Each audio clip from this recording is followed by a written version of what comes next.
لله رب العالمين والعاقبة للمتقين والصلاة والسلام على سيد الأنبياء وخاتم الأنبياء والمرسلين وعلى آله الطيبين الطاهرين وأصحابه الهاديين المهديين. أما بعد فأعوذ بالله من الشيطان الرجيم. بسم الله الرحمن الرحيم. قل إن صلاتي ونسكي ومحياي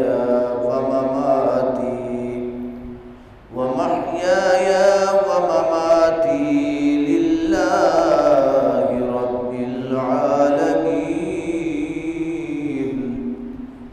آمنت بالله صدق الله ومولانا العظيم.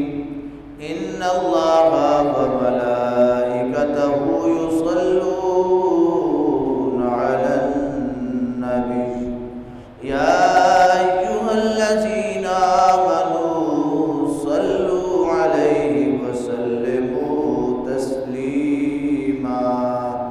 الصلاة والسلام عليك يا رسول الله وعلى آلك وأصحابك يا حبيب الله. الصلاة والسلام عليك يا رسول الله وعلى آلك وأصحابك يا حبيب الله. الصلاة والسلام عليك يا رحمة للعالمين وعلى آلك وأصحابك يا خاتم النبيين. بندہ پروردگارم امت احمد نبی، بندہ پروردگارم امت احمد نبی، دوست دار چار یارم تابع اولاد علی، مذہب حنفیہ دارم ملت حضرت خلیل، خاک پائے غوث اعظم زیر سایہ ہر ولی، گنج بخش فیض عالم مظہر نور خدا، ناک سارا پیر کامل کامل آرا رہنما. حمد و ثنا کے بعد میرے انتہائی واجب الاحترام دوستو، بزرگوں،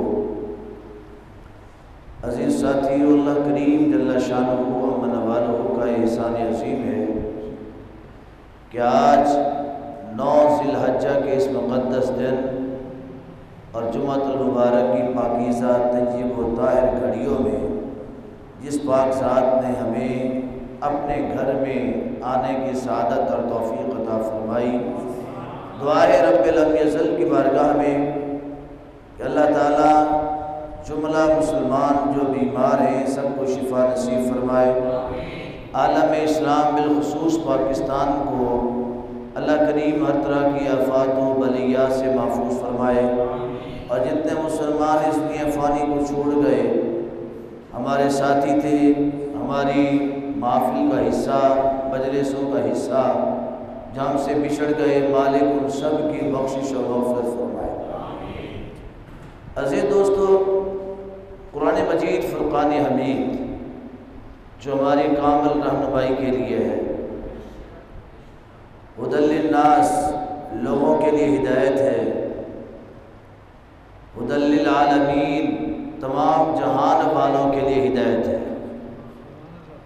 اگر ہم قرآن مجید فرقان حمید کو غور سے پڑھیں تو ہمیں اپنی زندگی کا مکمل فلسفہ جو ہے اس کی سمجھ آ جاتی ہے کہ ہم نے زندگی کس انداز میں، کس انداز کے ساتھ رہتے ہوئے بسر کرنی ہے۔ اگر ہم نے قرآنی اصولوں کو اپنا لیا تو یاد رکھیے کہ زندگی کا کوئی لمحہ بھی ہمارا ضائع نہیں جائے گا۔ صبح عید قربان ہے۔ عید کا دن مسلمان کے لیے رحمتوں اور برکتوں کا دن ہوتا ہے، اور عید کے دن کی ایک ایک گھڑی، ایک ایک لمحہ مسلمان کے لیے اللہ کی رحمتوں کی نوید لے کے آتا ہے۔ خطائیں معاف ہوتی ہیں اور درجے بڑھ جاتے ہیں۔ تو ہمیں یہ دن کیسے گزارنا چاہیے؟ کل کے دن کے لیے آج اگر ہم تیاری کر لیں تو بہت ساری قباحتوں سے، بہت ساری غلطیوں سے ہم محفوظ ہو سکتے ہیں۔ قرآن مجید فرقان حمید نے سب سے پہلا جو اصول ہمیں سکھایا وہ یہ تھا، قل، اے محبوب آپ فرما دیجئے اس انداز میں میری بارگاہ میں اپنی عبادات، اپنی ریاضات کو پیش کرو کہ تمہاری عبادت میں حسن پیدا ہو اور تمہاری عبادت ناز کرتی ہوئی میری بارگاہ میں حاضر ہو جائے۔ قل، فرما دیجئے، اِنَّ صلاتی، بے شک میری نمازیں، وَنُسُکی، اور میری قربانیاں، وَمَحْیَایا، میری زندگی، وَمَمَاتِی، اور میری موت، للہ رب العالمین، تمام جہان کو پیدا کرنے والے، پالنے والے رب کے لیے ہے۔ اب اس آیت مقدسہ میں انسان کو جو درس دیا گیا وہ عز و انکساری کا درس ہے، جھکاؤ کا درس ہے، اور قربانی ہے ہی اسی چیز کا نام کہ انسان میں عاجزی پیدا ہو، تکبر پیدا نہ ہو۔ قربانی جانور کا گلا کاٹنے کا نام نہیں، حقیقت میں قربانی خواہشات نفس کو کاٹنے کا نام ہے۔ حقیقت میں قربانی اپنی برائیوں کو کاٹنے کا نام ہے۔ اگر جانور کے گلے پر ہم نے چھری کو چلا دیا، جانور کا گلا تو کٹ گیا اور ہمارے گناہ سلامت رہے، تو پھر اس جانور کو ذبح کرنے کا بھی کوئی فائدہ نہیں ہے۔ اصل فائدہ تب ہے کہ ہم اس کے فلسفے کو سمجھیں کہ جیسے جانور کے گلے پر چھری چل رہی ہو، ساتھ ہی ہمارے اندر جو نفس امارہ کا تناؤ اور کھچاؤ ہے، انانیت اور تکبر والا بت ہے، ہم اس کو بھی پاش پاش کر رہے ہو۔ جانور کو ذبح کرتے کرتے اپنے اندر ہر وہ گناہ والا عیب جو ہمارے اندر پایا جاتا ہے، اگر ہم حرام کھاتے ہیں تو اس سے ہم توبہ کر لیں، اگر ہم اللہ کی نافرمانی میں زندگی بسر کرتے ہیں تو اس سے توبہ کر لیں، لوگوں کو تکلیف دیتے ہیں تو اس سے توبہ کر لیں۔ اگر قربانی کے باوجود بھی ہمارے اندر سود کھانے کا خیال باقی رہا، زنا کرنے کا شوق باقی رہا، رشوت لینے کا جذبہ باقی رہا، لوگوں کے حق کھانے کا خیال باقی رہا، یتیموں کا مال غصب کرنے کے لیے ہمارے اندر جو ہے وہ جذبہ بڑھتا رہا، مسکینوں کو ہم بھوکا مرتے دیکھ کر خوش ہوتے رہے، مال کے اندر، رزق حلال کے اندر ملاوٹ کرنے کو ہم فخر محسوس کرتے رہے، اگر ہم نے لوگوں کے ساتھ دھوکہ دہی کو اختیار رکھا تو جان لیجئے آپ کی کوئی قربانی قبول نہیں ہے، آپ کی کوئی قربانی قابل قبول۔ قربانی کا مقصد کیا ہے کہ آپ اللہ کی بارگاہ میں عہد کرتے ہیں کہ یا اللہ جو تیرا حکم ہوگا ہماری گردن وہیں تک جھکی رہے گی۔ اللہ کی ذات پہ توکل، اللہ کی ذات پہ بھروسہ، اور پھر اس کی جزا دیکھیے۔ حضرت ہاجرہ علیہ السلام جن کی بے مثال قربانی کی داستان ہے، خامد نے آپ کو صحرا کے اندر چھوڑا جہاں کوئی آپ کے سوا انسان نہیں، جہاں سایہ دینے کے لیے کوئی درخت موجود نہیں ہے، پانی پینے کے لیے پانی کا کوئی چشمہ موجود نہیں ہے، رہنے کے لیے کوئی مکان موجود نہیں ہے، دلاسا دینے کے لیے کوئی بہن یا بھائی موجود نہیں ہے، خورد و نوش کے لیے کوئی سامان رسد موجود نہیں ہے۔ آپ کے خامد نے کہا کہ رب کی یہی مرضی ہے۔ اما ہاجرہ نے فرمایا کہ جو اللہ کی مرضی پہ پورا اترتا ہے رب اسے ضائع نہیں ہونے دیتا ہے۔ اگر رب کی یہی رضا ہے تو مجھے قبول ہے، آپ اس ریگستان صحرا کے اندر رہنے پر، پہاڑوں کی وادی میں رہنے پر اپنے لیے خوشی اور راحت محسوس کرتی ہیں۔ کیوں؟ کہ میرے اللہ کی رضا جو ہے، میرے مالک کی رضا جو ہے، اور اس کا اجر کیا ملتا ہے؟ بیٹے کو پیاس لگتی ہے، پانی کی ضرورت ہے، معلوم بھی ہے کہ پانی ارد گرد میں موجود نہیں، لیکن جب بیٹا تڑپتا ہے تو ماں کو کہاں چین آتا ہے، ماں کو کہاں سکون آتا ہے؟ مائیں ہوں حضرت ہاجرہ جیسی تو بیٹے بھی حضرت اسماعیل جیسے تیار ہوتے ہیں نا، کہ خامد بھی موجود نہیں ہے، اکیلی زندگی گزار رہی ہے، اور بیٹے کی تربیت کا انداز کیا ہے؟ باپ مدتوں بعد آ کے کہتا ہے کہ بیٹے اللہ نے مجھے تجھ کو ذبح کرنے کا حکم دیا ہے، تو بیٹا انکار نہیں کرتا، گردن کو جھکا کے اظہار کرتا ہے، اے میرے خلیل، اے میرے ابا جان، جیسے رب آپ کو راضی، جیسے آپ اللہ کو راضی کر سکتے ہیں کر دیں، میں ایک جان تو کیا ہزاروں جانیں بھی رب دے دے تو اسماعیل قربان کرنے کو تیار ہے۔ یہ ماں کی تربیت کا اثر تھا، یہ ماں کی تربیت کا انداز تھا، کیونکہ ماں توکل والی تھی، اللہ پہ بھروسہ رکھنے والی تھی۔ آج جب ماؤں نے بچوں سے تربیت کا خیال چھوڑ دیا، آج ماؤں نے بچوں کی طرف غور کرنا جب چھوڑ دیا، تو پھر اس کا ہمیں صلہ کیا ملا؟ اولاد نافرمان ہو گئی۔ باپ بات کرتا ہے بیٹا نہیں مانتا، خود ماں کہتی ہے تو بیٹا نہیں مانتا ہے، کیونکہ ماں نے بچے کو اللہ کی رضا کے لیے تیار نہیں کیا ہے۔ آج کی تربیت کیسی ہوتی ہے؟ بیٹا سمجھنے کے قابل ہوتا ہے تو ماں کہتی ہے کہ تمہارا چاچا خراب ہے، تمہارا ماما تمہارے ساتھ درست نہیں ہے، تمہاری پھپھی کا سلوک درست نہیں ہے، تمہاری دادی اور دادے کا سلوک درست نہیں ہے، بچے ان لوگوں سے بچ کے رہنا، ان لوگوں کا خیال کر کے رہنا۔ جب مائیں ایسی تربیت کرتی ہیں تو پھر بچے بڑے ہو کر کیسا خیال رکھتے ہیں؟ جب ماں کہتی ہے میرا خیال رکھو تو کہتا ہے اماں نہیں، تو بھی درست نہیں ہے، تو بھی درست نہیں ہے، کیونکہ ماں کی تربیت تھی رشتوں کے خلاف ابھارنا۔ تو اماں ہاجرہ کی تربیت کیسی تھی؟ سب سے پہلی تربیت تھی توکل الی اللہ، اللہ کی ذات پر کیا کرنا؟ جنگل ہو، صحرا ہو، ریگستان ہو، کہیں بھی ہو، آپ اللہ کی ذات پر بھروسہ رکھ کر بیٹھ جائیں کہ میرا رازق، میرا خالق، میرا مالک، مجھے بچانے والا اللہ ہے، تو پھر اللہ ہر حال میں اپنے بندے کی حفاظت کرتا ہے۔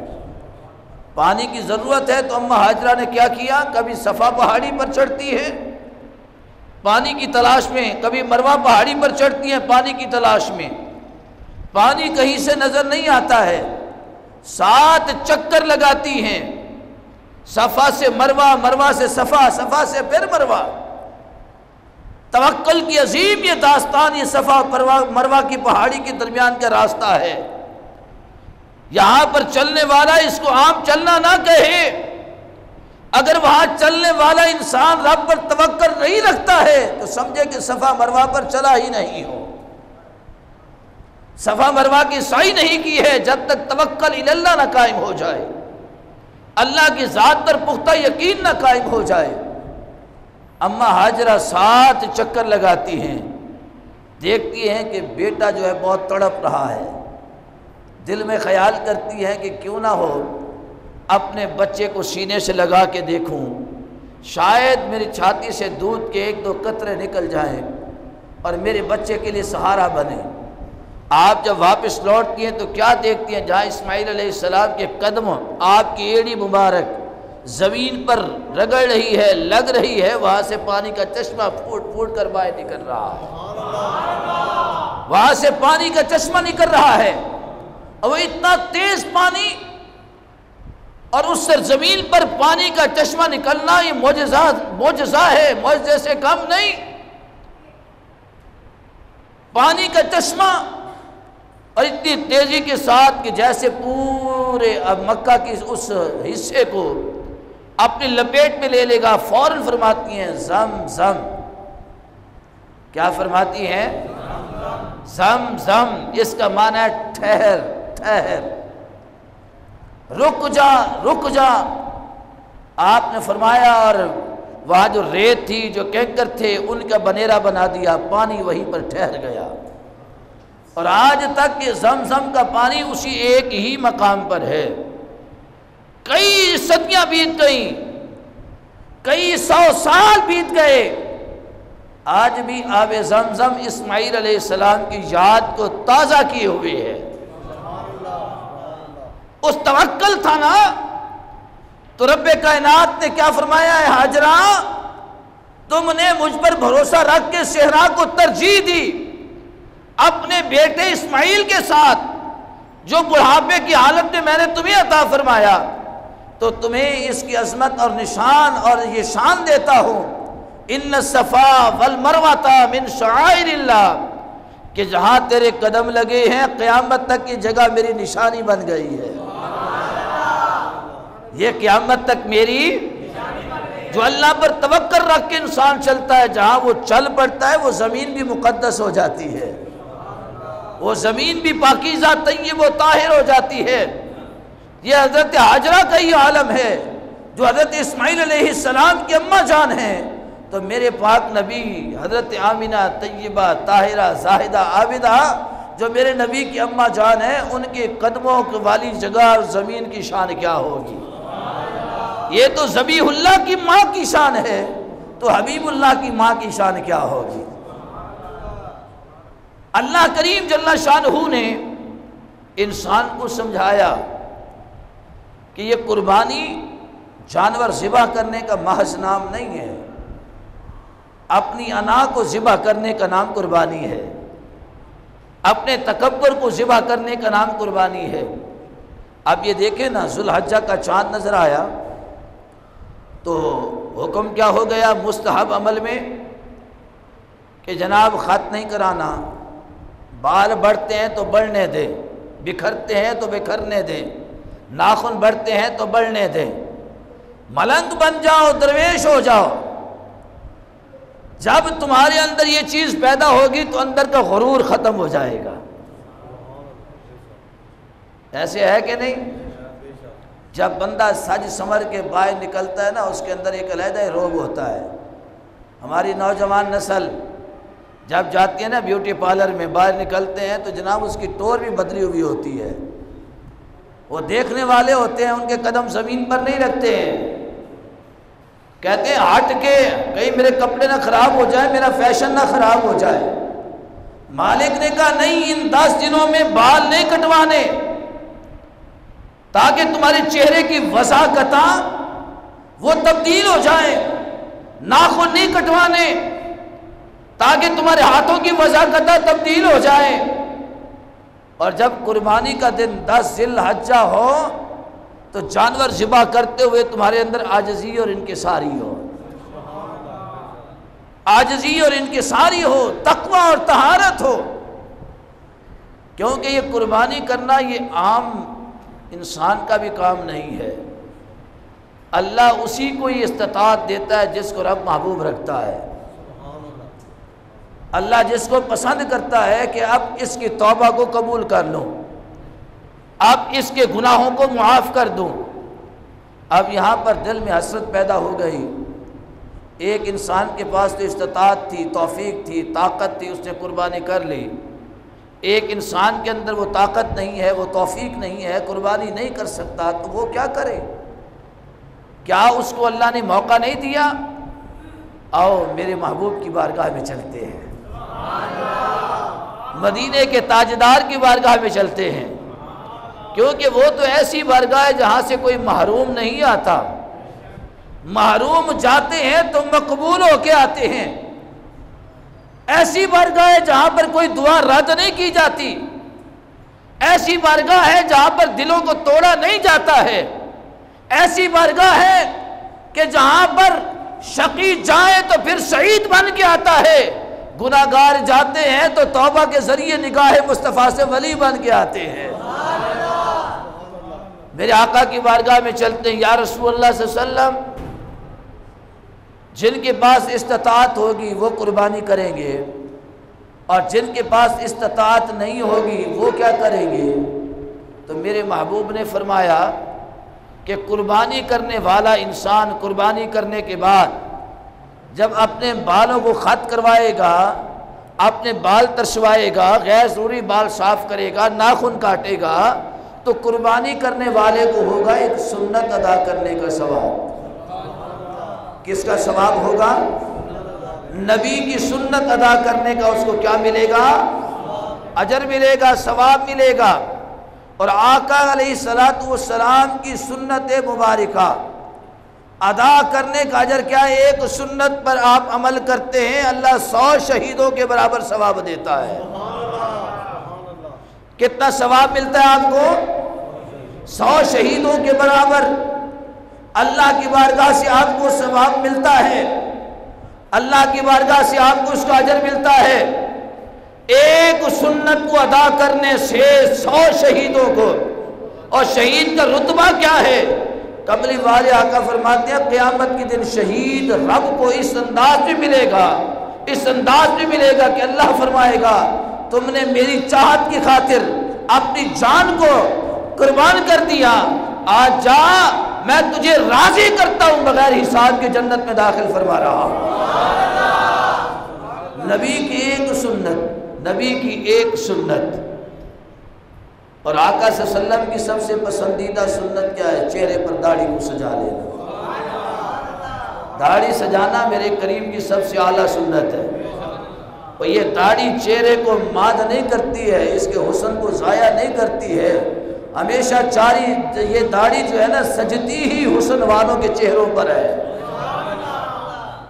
اور جن کے چہرے پر حسن آتا ہے اللہ اس کو نبی کی سنت پہ ادا کر دیتا ہے، کیونکہ یہ داڑھی کسی بدصورت کے چہرے پر نہیں سجائی مالک نے، اگر سجائی ہے تو سب سے سونی صورت والے محمد عربی جن کا چہرہ والضحیٰ والا ہے، اللہ نے اس چہرے پر اس ادا کو سجا کر بتایا ہے کہ یہ عاموں کی ادا نہیں ہے، یہ میرے محبوب کی ادا ہے، یہ میرے حبیب کی ادا ہے۔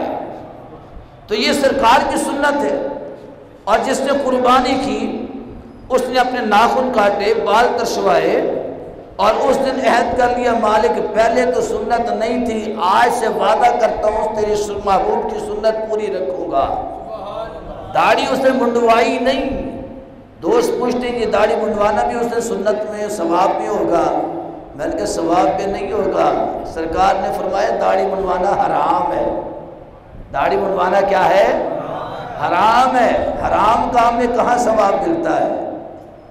جو ثواب لیا ہوگا وہ بھی ضائع ہو جائے گا، وہ بھی ضائع ہو جائے گا۔ اس دن عہد کر لے کہ نبی کی سنت کو پورا کروں گا، تو اس نے قربانی کر لی، یہ عمل کیا تو اس کو سنت کا ثواب ہوگا۔ اب جس نے قربانی نہیں کی، جس کو قربانی کی طاقت نہیں ملی، استطاعت نہیں تھی، کیونکہ قربانی ہے صاحب نصاب پر، ہر بندے پر قربانی واجب، ہر بندے پر قربانی واجب نہیں۔ یہ نہ سمجھو کہ میں قرضہ لے کے بھی قربانی کر لوں، نہیں، بالکل نہیں۔ اسلام نے آپ پر جبر نہیں کیا، لا اکراہ فی الدین، اسلام تو نرمی کرنے والا دین ہے، اسلام سخت نہیں، اسلام نرم دین ہے، ہم نے خود سخت بنا دیا۔ لا یکلف اللہ نفسا الا وسعها، رحمان و رحیم ذات کسی جان پر اس کی وسعت، اس کی طاقت سے زیادہ وزن نہیں ڈالتی، اتنا بوجھ رکھا جتنی طاقت تھی۔ آپ میں استطاعت نہیں ہے تو آپ قربانی نہ کریں، آپ قربانی نہ کریں۔ کیا کریں؟ ان 10 دنوں میں یہ غیر ضروری بال نہ ترشوائیں، بالوں کی کٹنگ نہ کروائیں، حجامت نہ بنوائیں، ناخن نہ کاٹیں۔ میرے پاک حبیب صلی اللہ علیہ وسلم کا فرمان ہے، جب تم عید نماز پڑھ کے فارغ ہو جاؤ، عید پڑھ کے فارغ ہو جاؤ، جس نے قربانی نہیں کرنی، استطاعت نہیں تھی، اور جس کو استطاعت تھی، استطاعت کے باوجود قربانی نہیں کرتا، تو کملی والے فرماتے ہیں وہ ہماری عید گاہ کے قریب بھی نہ آئے، عید گاہ کے قریب بھی۔ طاقت کے باوجود گاڑی 32 لاکھ کی نیچے رکھی ہے، سوٹ 5000 کا پہنتا ہے، جوتی 5000 کی پہنتا ہے، گھڑی ہاتھ راڈو پہنی ہے، ایپل کا فون یوز کرتا ہے، آئی فون استعمال کرتا ہے، ₹1,00,000 والا، 50,000 والا، پھر کہ میں مستحق ہوں، قابل رحم ہوں، قربانی مجھ پر نہیں واجب ہے۔ ایسے بندے کے لیے میرے مصطفیٰ کا فرمان یہ ہے کہ ایسا بندہ ہماری عیدگاہ کے قریب بھی نہ آئے، یعنی مسلمانوں کی خوشیوں میں وہ بندہ شریک نہیں ہو سکتا جس کو رب طاقت بھی دے اور پھر بھی قربانی کا عمل نہ ادا کر سکے۔ بہت سارے لوگ ایسے ہوتے ہیں جن کو کریز ہوتا ہے، موبائل اتنے مہنگے رکھے ہوتے ہیں، گھڑیاں اتنے مہنگی رکھی ہوتی ہیں، کپڑے اتنے مہنگے، گاڑیاں لگژری ہوتی ہیں، کہتے ہیں جی ہم نے اپنا مال وہ صدقہ کر دیا تھا، ضرورت مندوں کو تقسیم کر دیا۔ بات یہ صدقہ اور چیز ہے، واجب اور چیز ہے۔ قربانی صدقے کے زمرے میں نہیں آتی ہے، یہ قربانی تم پر لازم و واجب ہے اگر تم صاحب استطاعت ہو۔ اور پھر اسلام نے کتنا آسان کر دیا ہے، قربانی نہیں کر سکتے تو نہ کرو۔ یہ جو عمل بتایا، ناخن جو ہے، یہ بال جو ہے، عید کی نماز پڑھنے کے بعد کاٹ لو، حجامت بنوا لو۔ یا رسول اللہ اجر کیا ملے گا؟ فرمایا جو قربانی کر رہے ہیں، جو ان کو ثواب ملے گا وہی تمہیں بھی ثواب ملے گا۔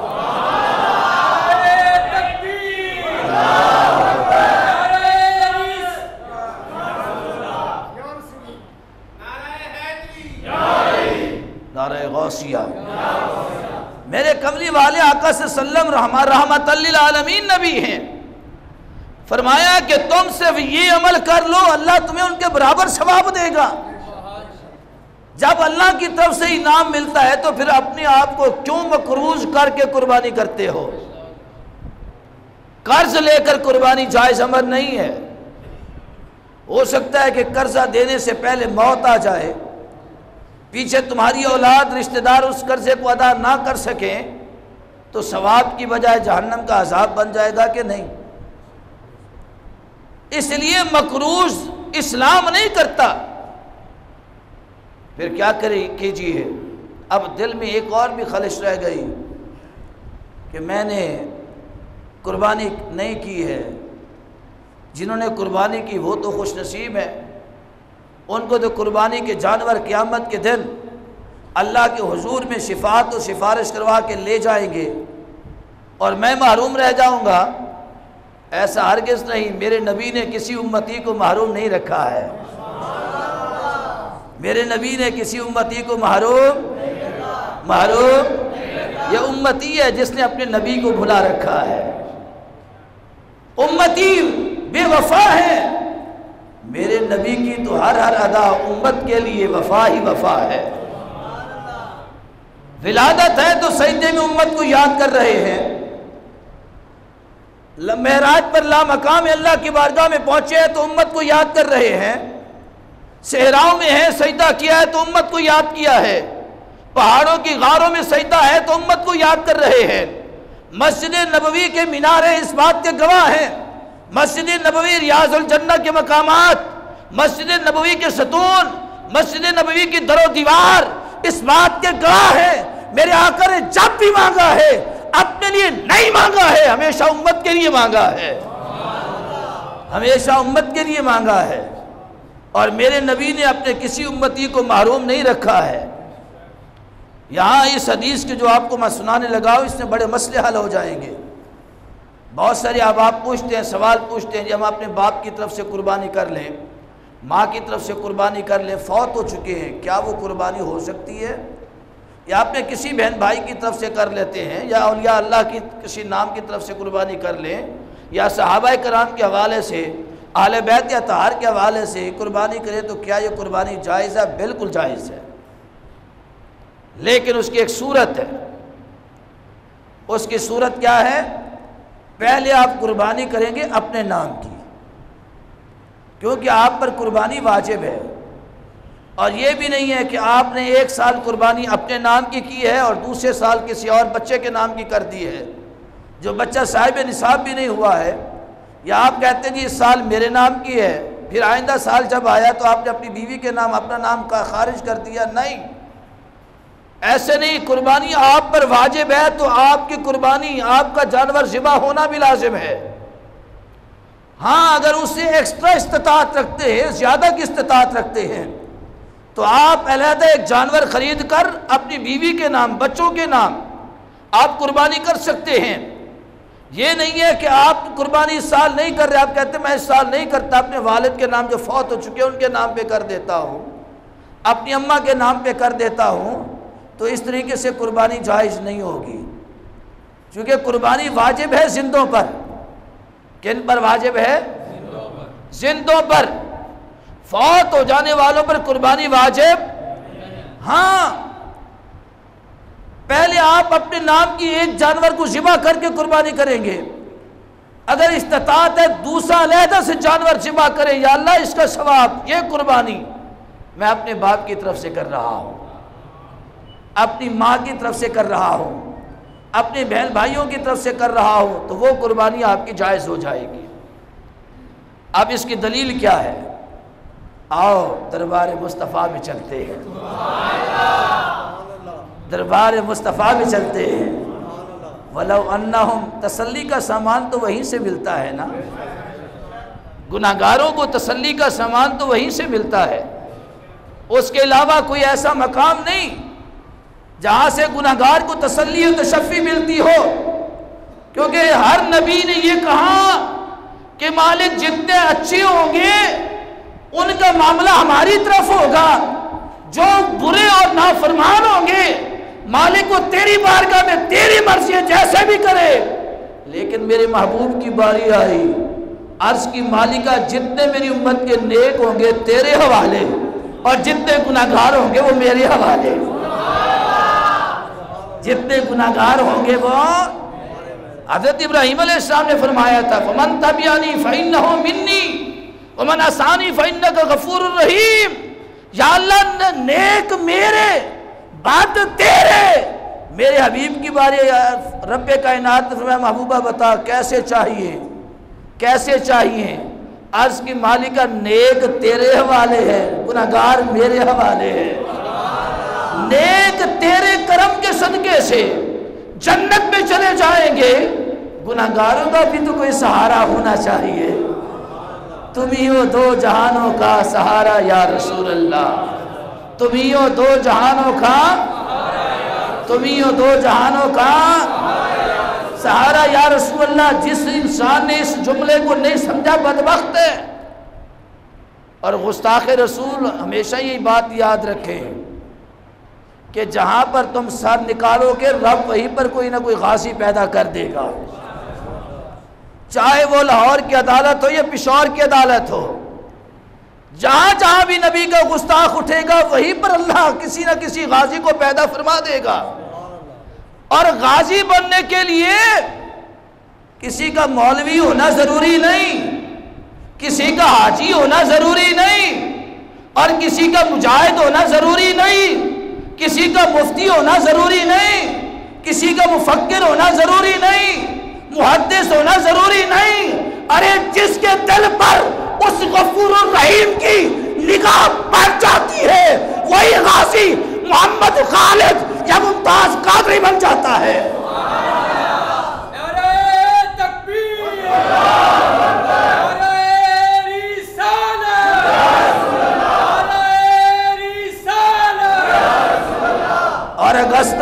آ رہا ہے، اگست کی پہلی کو عید الاضحیٰ ہے، اور یہ وہ مہینہ ہے جس مہینے میں رب کائنات نے پاک لوگوں کو پاکستان دیا ہے۔ پلیتوں کو پاکستان نہیں ملا، ناپاک لوگوں کے لیے پاکستان نہیں، پاکستان کا مطلب یہ ہے پاک لوگوں کے رہنے کی جگہ۔ اس پاکستان میں وہی رہ سکتا ہے جس کے دل پر، جس کی زبان پر محبوب کی محبت کا نعرہ ہوگا، جو دل اور جان سے اپنے نبی پر قربان ہونے کے لیے تیار ہوگا۔ پاکستان کی دھرتی بھی اسی کے لیے کشادہ ہو جائے گی۔ جو نبی کا گستاخ ہوگا، یہ دھرتی بھی اس کو یہاں رہنا پسند نہیں کرتی، یہ زمین بھی اس کو قبول نہیں کرتی۔ جتنے بھی آج تک گستاخ پیدا ہوئے، بتاؤ کہ بچ کے نکلا یہاں سے؟ جو نکل گئے ہیں نا، کنہیں کے کسی کے جن کی کرم فرمائیوں سے نکلے ہیں، وہ بچے نہیں ہیں، وہ پھنس گئے ہیں، وہ پھنس گئے ہیں۔ بڑے بڑے آئے، اپنے آپ کو شیشے کے محلات میں بند کر کے کہا کہ یہاں پر موت نہیں آ سکتی ہے، یہاں پر موت ہے، لیکن قرآن نے کہا کہ رب کا فرمان کچھ اور ہے۔ وَلَوْ كُنْتُمْ فِي بُرُوجٍ مُشَيَّدَةٍ، فرمایا اگرچہ تم بڑے بڑے پکے مکانوں میں، محلوں کے اندر بند بھی ہو جاؤ، اَيْنَمَا تَكُونُوا يُدْرِكْكُمُ الْمَوْتَ وَلَوْ كُنْتُمْ فِي بُرُوجٍ مُشَيَّدَةٍ، جہاں مرضی چلے جاؤ، مضبوط سے مضبوط حصاروں کے اندر چلے جاؤ، بڑے سے بڑے محلات میں بند ہو جاؤ، لیکن موت نے تمہیں پکڑ لینا ہے، موت نے تمہیں پکڑ لینا ہے۔ اس لیے نبی کے بے ادب ہو کے نہ مرو، باادب ہو کے جاؤ، باادب ہو کے جاؤ، تاکہ رہتی دنیا تک تمہارے نام کے نعرے لگتے رہے، لوگ تمہیں عاشق مصطفیٰ کے نام سے یاد کرتا رہے۔ تو میرے پاک نبی صلی اللہ علیہ وسلم کی بارگاہ وہ بارگاہ ہے جہاں سے گناہگاروں کو تسلی کا خاصا سامان ملتا ہے۔ گزشتہ جمعے میں نے حدیث بیان کی تھی کہ کریم آقا صلی اللہ علیہ وسلم کی مسجد نبوی شریف کے اندر آج بھی اسی وقت بھی اللہ کو لے جائے۔ ریاض الجنہ کے دروازے سے جو پہلا دروازہ ہے، اس دروازے پر حدیث لکھی ہے کہ میری شفاعت قیامت کے دن بڑے بڑے گناہگاروں کے لیے ہوگی۔ میرے کریم نے اس مسئلے کا حل بتا دیا کہ کیا میں اپنے فوت شدگان کی طرف سے قربانی کر سکتا ہوں؟ تو قربانی کا دن ہے، عید کا دن، اللہ اکبر۔ سرکار کے سامنے جب جانور آتے تھے نا قربان ہونے کے لیے، ان کا انداز جدا ہوتا تھا۔ وہ کیسا انداز ہوتا، وہ کل انشاءاللہ عید کے خطبے میں بیان ہوگا۔ 6:30 بجے آپ کی اس مسجد میں انشاءاللہ عید کی جماعت کھڑی ہو جائے گی، 5:45 بجے عید کے مسائل پر خطبہ شروع ہوگا۔ آقا علیہ الصلوۃ والسلام نے جانور کو جب ذبح فرمایا نا، تکبیر پھیری، ذبح فرمایا، پھر دعا کیا کرتے ہیں؟ اللہم ربنا تقبل من محمد، اے مالک اس قربانی کو مجھ محمد کی طرف سے قبول فرما، میری طرف سے اس قربانی کو قبول فرما۔ پھر دوسرا جانور لایا گیا، میرے کریم آقا صلی اللہ علیہ وسلم روایات اس سے مختلف بھی ہیں، کسی میں 2 جانور، کسی میں 3 ہیں۔ سرکار نے دوسرا جانور ذبح فرمایا، دعا کی کہ مالک اس جانور کو میری اولاد کی طرف سے، میری آل کی طرف سے قبول فرما۔ پھر جب تیسرا جانور ذبح ہوا، آقا علیہ السلام فرمایا اللہم ربنا تقبل من امت محمد، اے مالک اس قربانی کے جانور کو میری امت کی طرف سے قبول کر۔ صحابہ عرض کرتے ہیں یا رسول اللہ صلی اللہ علیہ وسلم، امت کی طرف سے قربانی، یہ بات سمجھ میں نہیں آتی ہے۔ فرمایا میرے امتیوں میں بڑے بڑے تگڑے ہوں گے، بڑے بڑے رئیس ہوں گے، بڑے بڑے امیر ہوں گے، بڑے صاحب استطاعت ہوں گے جو خود قربانیاں کریں گے۔ میری امت کے کچھ غریب بھی ہوں گے، کچھ مفلس و نادار بھی ہوں گے، کچھ مسکین بھی ہوں گے جو قربانیاں نہ کر سکیں گے۔ قیامت کے دن قربانی کرنے والے کو جب اپنی قربانی پر ناز ہوگا تو میں کہوں گا جنہوں نے قربانیاں نیکی ہے وہ میرے ساتھ کھڑے ہو جائے، میں محمد کر کے آیا ہوں۔ فرمایا کہ ان کی طرف سے جو قربانیاں نہیں کر سکتے، میں محمد ان کی طرف سے کر کے جا رہا ہوں۔ اگر نبی امتی کے لیے قربانی کر سکتا ہے تو امتی بھی اپنے نبی کے نام کی قربانی کر سکتا ہے۔ اور دوستو میں آپ سے ایک بات کہنا چاہتا ہوں، کوشش کیجئے جن کو اللہ نے استطاعت دی ہے، توفیق دی ہے، ہمیشہ اپنا شعار بنا کے رکھیں کہ ایک جانور اپنے نام کا ذبح کریں اور ایک جانور اپنے نبی کے نام کا ذبح کریں، اپنے نبی کے نام کا ذبح کریں۔ بڑا مزہ آتا ہے اس میں۔ جب میں پہلے حج پہ گیا نا، پہلے حج پہ، تو میں نے ایک قربانی اپنے نام کی اور ایک قربانی اپنے نبی کے نام کی اور میں نے دعا کی مالکہ قبول ہو گئی ہے تو پھر دوبارہ بلا لینا۔ رب نے دوسرے سال پھر بلا لیا، پھر اسی طریقے سے قربانی کی، عرض کی مالکہ قبول ہوئے تو پھر بلا لینا، اور مالک نے پھر تیسرے سال بلا لیا۔ یہ اس کی کریمی نہیں تو اور کیا ہے۔ چوتھا سال آیا، میں حج کے لیے تیاری پکڑی، والدین نے کہا اس سال ہمارے ساتھ بھی کر لیں۔ میں نے کہا ٹھیک ہے، نیت رکھی کہ اپنے نبی کے نام کی قربانی لازم کروں گا۔ جب میں جانور لے کے آیا تو یقین جانے جو نبی کریم صلی اللہ علیہ وسلم کے نام کا جانور تھا، اس کی گردن کے اوپر اس میں محمد لکھا ہوا تھا۔ اور یہی دعا کہ مالک مجھے ہمت دینا، ہمیشہ اپنے نام کی کروں گا، تیرے حبیب کے نام کی بھی کروں گا۔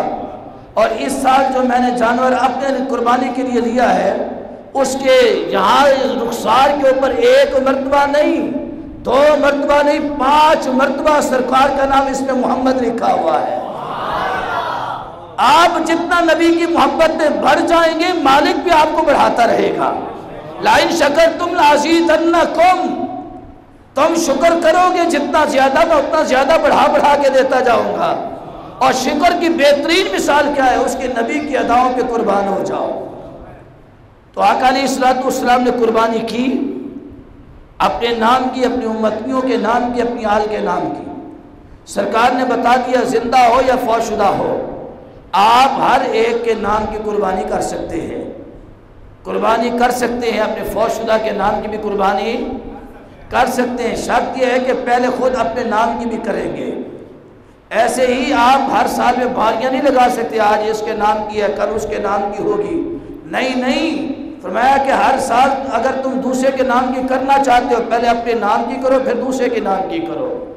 اور ایک اور مسئلہ بھی سماعت کر لیں، آج کل انسٹالمنٹ پر بھی بکرے اور جانور لیے جا رہے ہیں، یعنی قسطوں کے اوپر۔ تو قسطوں کے اوپر جانور لے کر قربانی کرنے سے بہتر یہ ہے کہ قربانی نہ کرو۔ یہ نہیں کہ قسطوں کی چیز حرام ہو جاتی ہے، بات مسئلے کی وہی آتی ہے کہ ایک چیز آپ پر واجب ہی نہیں ہوئی، آپ اپنے آپ کو کیوں مشکل میں ڈالتے ہیں؟